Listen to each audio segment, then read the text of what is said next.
পুষ্পার্ঘ নিবেদন করছি নারুগোপাল মুখার্জি মহাশয়।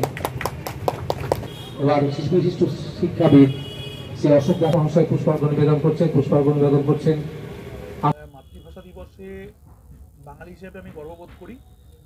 আমি বাংলা ভাষায় কথা বলি, আমি বাঙালি, আমার মন প্রাণ জুড়ে বাঙালিয়ানা আছে, এটাতে আমি থাকতে চাই এবং এটার মধ্যে আমি গর্ব করি, আমার আনন্দ লুকিয়ে আছে।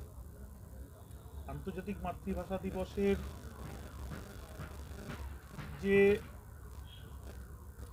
গোটা পৃথিবীব্যাপী অর্থাৎ 1999 সালে ইউনেস্কোতে প্রতিষ্ঠা লাভ করেছিল, সেই প্রতিষ্ঠা লাভের সঙ্গে গোটা পৃথিবীর সপ্তম ভাষা হচ্ছে বাংলা, যেখানে 31 কোটি মানুষ বাংলায় কথা বলে। সেই 31 কোটি মানুষের মধ্যে আমি একজন।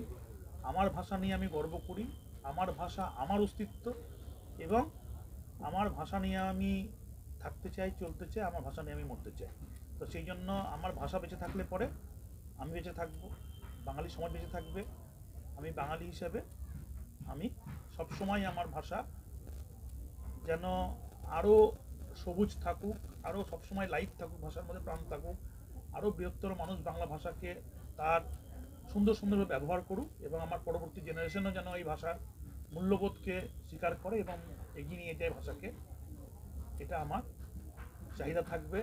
ভাষা আন্দোলনের তাৎপর্য, ভাষা আন্দোলনের গুরুত্ব ততদিন থাকবে যতদিন প্রজন্মের পর প্রজন্ম এই ভাষাকে এগিয়ে নিয়ে যাবে।